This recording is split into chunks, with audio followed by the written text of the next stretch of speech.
रहे थे उन नकली संतों और ऋषियों के पास जिनके पास ज्ञान नहीं था। गुरु बिन कहो न पाया ज्ञाना, जो थो था बुछड़ किसाना। गुरु बिन वेद पढ़े सो प्राणी, समझे न सार रहे अज्ञानी।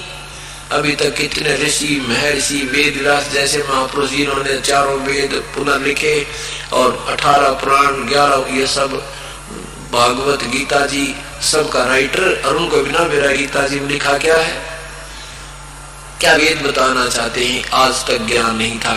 या तो परमात्मा ने स्वयं आकर के बताया था, और या फिर दास के ऊपर मेहर की है, उनके उस अमृत ज्ञान को समझकर आपके पास वही ज्ञान उन्हीं का प्रदत्त आप तक पहुंचाया है।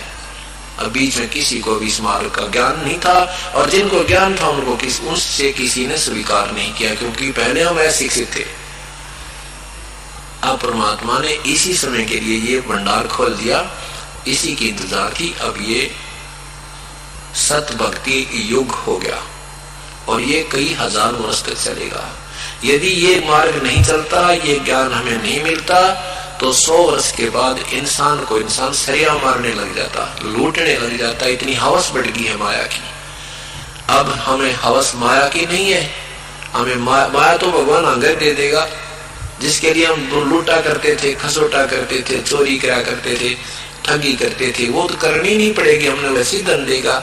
वो पाप बच गए और शुभ कर्म बनने लगे, और धन इतना दे देगा, हम लूटेंगे नहीं, भूखे मर जाए रह सकते हैं, किसी को लूटेंगे नहीं, दुखी नहीं कर सकते। अनजान पर गलतियां होली सो होली, उनको माफ कर देगा भगवान यदि आगे नहीं करेंगे तो। अब देखो ये दास देख रहा है कि किस तिथि थी जिसमें इस दास ने सन 1994 में 94 में शुरू किया था इस मार्ग को। दास परमात्मा ने आदेश दिया था गुरुदेव ने, उसमें आज जो हमारे भक्तों की सतिथि देख रहा है, उनकी नीयत देख रहा है, दिन रात का अंतर हो गया। इतना ठाठ कर दिया भगवान ने, जिनके पास साइकिल भी नहीं थी, 3-3 ट्रक चले उनके। ये तो रूंगा और आत्म कल्याण ज्ञान ये कहना है कि ये तो सारा परिवार में खिला रहता है, सारा दिन परमात्मा की चर्चा चलती रहती है। ये शुभ कर्म की गाड़ी बनने लग रही है रोजाना की। पहले पप्पों को की गठरी बांधा करते, अब पुण्य ही पुण्य हो रहे। पहले स्पीड, अब हमारी जो नाम नहीं रखे, अब वो तो नीचे को जा रहे हैं और हमारे सेवक ऐसे डबल डिफरेंस होता जा रहा है उनके विचारों में भी, उनकी आर्थिक स्थिति में भी और आत्म कल्याण स्थिति में भी हम उनसे बहुत अलग हो गए। और यही आत्म कल्याण का प्रत्यक्ष प्रतीक है। तो क्या बताते हैं परमात्मा, उनको बता रहे हैं कि बेटा तुमने मार्ग ठीक नहीं मिला था। ये संत ऋषि पूर्ण नीति बेसिक मंडलेश्वर नजर आवे हैं। ये पिछले पुण्य जन्मों के पुण्य कर्मी प्राणी है, पर वर्तमान की साधना इनकी ठीक नहीं है।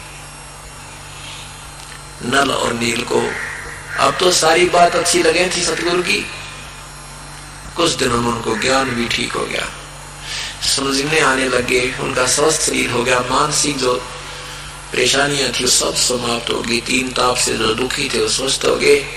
अब वो भोले ज्यादा थे, क्योंकि लंबा समय बीमार रहने से फिर भी थोड़ा सादापन सा था उनमें।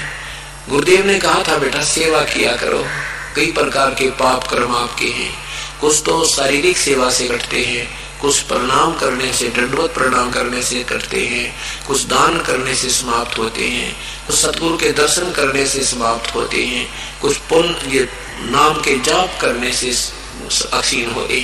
तो ऐसे ये सभी कैप्सूल गोलियां खानी पड़ेंगी स्वस्थ होने के लिए। अब उन्होंने सेवा करने की पूरी लगन लगा दी। जैसे सत्संग में बुजुर्ग, अपाहिज, कोई अंधे या कोई रोगी भी आते थे, कई दिन सत्संग सुनते थे, तो वो भक्तजन उनके कपड़े धोते थे, बर्तन साफ कर देते थे। नहरों के, नदिया दरिया के आसपास सत्संग होते थे, वो दोनों के तो पहले कैसे धोया करते कपड़े और बर्तनों को, पहले पानी में भिगा करते थे, भिगो देते थे, और 1 घंटे 8 घंटे उन्हें बेकर फिर मोगरे मारा करते कि साबुन थे नहीं। और ऐसे ही इन बर्तनों